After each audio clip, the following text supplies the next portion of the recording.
Hey everyone, hopefully you're having a good day. My name's Andy. My channel's Finding Value. Today I'm going to go over something because I don't think most people understand that as long as a ratio goes up and down against each other, you win. And as long as it moves favorably for you. So I'm going to give an example. It's very simple, using physical precious metals of ratio investing. And the reason I'm responding to this because I don't think people understand how it necessarily works. It seems very easy off the top. And the very time that's favorable for you to actually rotate the metals is when they both go down. You make money when they both go down, as long as the ratio is favorable for the exchange. I'm gonna give you an example and show you how it works. So I posted this on Twitter. I said, does look good, doesn't it? This is the platinum to silver ratio. We've got this long consolidation period. I bought my heart out of platinum down here, guys. Platinum is cheap from a ratio perspective against every other metal. Platinum's cheap against silver. Actually, I'll pull it up real quick. This is it. Platinum's cheap against silver. We got all the way down to 34, 32, 33 ounces. So 1 ounce of platinum could buy 33 ounces of silver. Or conversely saying silver has never been more expensive against platinum ever. Because silver only took 33 ounces to buy 1 ounce of platinum, which is an amazing deal. Platinum against palladium, it's never been this cheap for platinum. I mean, we haven't gotten down to 0.43 in a I think ever. That's an anomaly in history. We got all the way down to 0.3 something. I swapped all of my palladium in April of 2020 to platinum. And then platinum to gold. Same time frame at this point right here, 0.45, I swapped a good chunk of gold for platinum. And I am supersized in platinum. It's come on up, and now we're up around 0.51. Still incredibly cheap, meaning that platinum is the cheapest metal on Earth in terms of precious metals. It's probably the cheapest asset of any asset. Uranium, I think, might be the most explosive asset, but platinum is the cheapest asset with the lowest risk if you play it through the physical means. Now, this person commented. Let me go back and comment. It says, it can mean that both go down as well. Lots of laughs. Well, that's a very great that's a very great thing. It says when silver goes down 50% and platinum goes down 30%, it shoots up. These guys are right, but I think they're laughing, but I don't think they understand the ramifications of that. So let's share the ramifications of that. Let's say they both go down. And I'm going to use just the ratio. And the ratio, let's say it goes back to these highs of about 150 to make the math really easy. So we're going to use 40 and 150 for our ratios, 40 and 150. And we're going to do one round trip. I'm going to show you something. So I put it in Excel. I'm going to zoom in here real quick, make it a little bit easier to see. All right, so let's say today we bought a bunch of platinum. Let's say 10 ounces. We paid $950 in total for those ounces. That's what it is right now if you go to the website to try to buy it today. They're $950 an ounce. Your acquisition cost is $9,500. Your average acquisition cost is $950 because it's our first purchase price. And you want to get in the game when it's cheap. You're actually care about the dollar value when you get into the game. You want it to be in some blowout crash, so you can acquire as much metal as possible for the cheapest dollar price. And then let's say 1 year from now, 7/23/2023, you want to exchange your silver, and this ratio goes back to 150. It goes back up here, and this is just for pure, used as an example, okay? It's just used as an example. So you swap 150 ounces is times 10, because that's what the ratio is. 10 times 150 is 1,500 ounces is what you're going to get. Let's say it cost you $2 because that's what the premium was at the dealership to swap your metals for each other. It costs you $2 to acquire this amount. So the original purchase price was $9.50. It costs you $2 per ounce of silver to acquire it, and that's your premium. So you own 1,500. You spent $9,500 here. You spent $3,000 to acquire the new 1,500. Your average acquisition cost is $8.33 per ounce of silver. Wait a minute. Both of these could go down, and yet your acquisition cost goes lower because you're using the ratio to get a lower average purchase price. That is how it works. So did you make money if silver goes down to $14 an ounce and you swapped your metals at a ratio of 150 to 1, and now your acquisition cost is $8.33?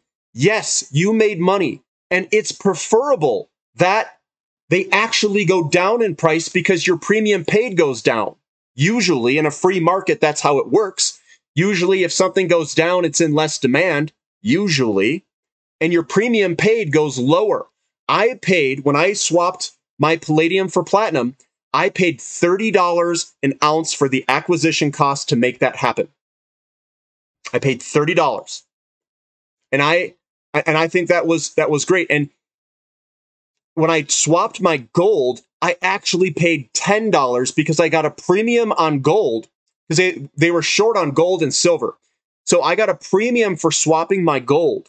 It was $25 an ounce over the asking price, and I negotiated $25 over spot for the platinum.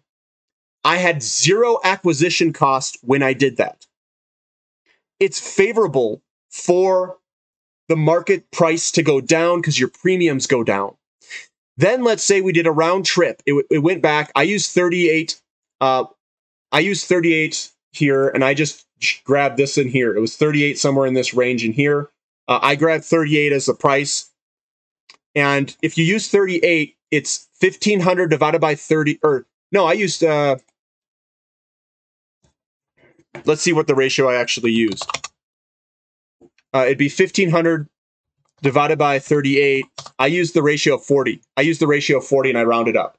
So I used the ratio of 40, 1,500 ounces, 1,500 ounces divided by 40 equals 38.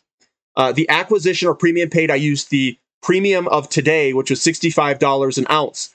Your total acquisition cost is $2,470. The total cost of all of this is $14,970 to acquire all of the metals. And that is divided by 38. So you take the entire acquisition cost divided by 38, and now your average acquisition cost of the 38 ounces of platinum is $393 an ounce. Right now, you could probably sell these for about, let's just say $900. All right, $900. And let's say it didn't even go up. We just had these metals move against each other. So it's 900 divided by this. You made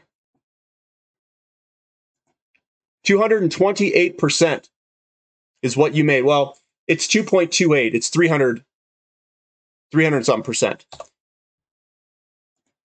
Here. That minus this. This equals that. Yeah, it's that divided by this. 1.28. So 228% is what you made. And this is swapping metals back and forth. The actual price doesn't matter. The only time the price matters is your original price of acquisition cost. Then, after that, swapping the metals, as long as there's low premiums, you want low premiums. And that is what your acquisition cost is, the premium cost. That is how ratios work. You are bringing down your average acquisition cost lower and lower and lower. And if we were to do this again, just for the heck of it, let's say it'd be 38 times 150. We'll just do one more round here. We're going to say it was a $2 acquisition cost. This equals these two multiplied together, which is 11,400. We're just going to add that up. The auto sum And let's just say this here equals that divided by your ounces. And now it's down to $4.63 an ounce if you were to swap again. Your average acquisition cost is dropping throughout this scenario, irrespective of where the price of the metals are at. You win. You win as long as that ratio goes up and down. Inflation, deflation doesn't matter. It does not matter. You are lowering your acquisition cost by increasing the number of ounces you hold and holding your acquisition cost at a low amount in relationship to your ounces gained. Guys, that's how it works.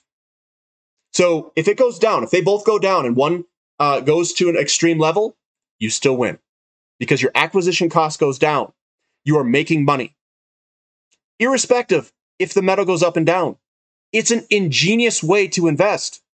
And maybe people aren't understanding that. I can make more money investing in metals than I can in the index of an S&P 500 and just holding it. You can absolutely wipe everyone. You can beat Warren Buffett. You can beat Peter Lynch. You can beat all of these guys if you choose the cheapest metals continually on this basis and not worry about inflation or deflation. Not worry about nationalization. Not worry about taxes. Not worry about any of this garbage. Now, it's a pretty boring way to invest because these things take time to work out. I held palladium since 2009 for a long time, and I swapped it in 2020. So it was almost a 10-year hold. That is going to be roughly your holding period. Some of these, they move quick. Sometimes you might swap things that only take a year or two. I mean, that may be the case. So that's what I've got here, guys. That's what I wanted to share. Ratios work. It works against the stock market. If gold falls 10% and the stock market falls 80%, and you swap your metals to the S&P 500, and then the S&P 500 goes up against gold in relationship, and you swap it back, and gold never moved, you still win. You still win. The pricing doesn't matter. You are playing the difference between the two assets. That's all you're doing. And if you're choosing the cheapest asset and it goes up against other assets, that is how ratio investing works. You're lowering your average acquisition cost of those assets. That's how it works. And hopefully you get a good understanding of what actually is happening. The increasing of ounces or the increasing of shares of the S&P 500 is what's making you the money because you're acquiring more shares as you rotate between assets. The actual value of those assets, the pricing of those assets doesn't matter as long as you're acquiring more ounces or more shares. Now, if you look at the design of the system is designed where they have to expand it. Otherwise, this system doesn't exist. It is in a perpetual mode of inflation, which means that the prices of these assets will go up over time as long as the dollar value goes down in relationship to the asset. So they're printing money faster than they can produce these items. That is the design of the system. That's why gold's gone from 30-something dollars all the way to where it is today, $1,700-$1,800.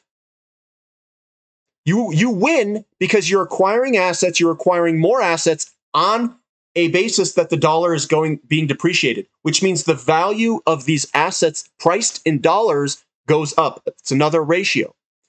But you're taking out any risk of inflation or deflation throughout the system. You just want to acquire at the cheapest price possible of something that has a very cheap ratio. And as long as that thing still fluctuates against the other assets in a way that historically it behaves, you win. And you win big. So that's what I have. That's what I wanted to share. Hopefully this permeates with you guys and it settles in and you have a little bit deeper understanding of how the ratios work. All right, guys, give me a thumb up for the content. If you like this type of analysis, definitely subscribe to the Finding Value website. I go very much in depth into ratios and how this works. I'll post this up as well with this video clip on the website for all members to view so you guys better understand that your acquisition costs are declining and that you don't need the dollar value to go up. You are making money even though both assets could go down as long as it moves favorably, the ratio in your favor. All right, guys, subscribe to the channel. We'll catch you next time. This is Finding Value.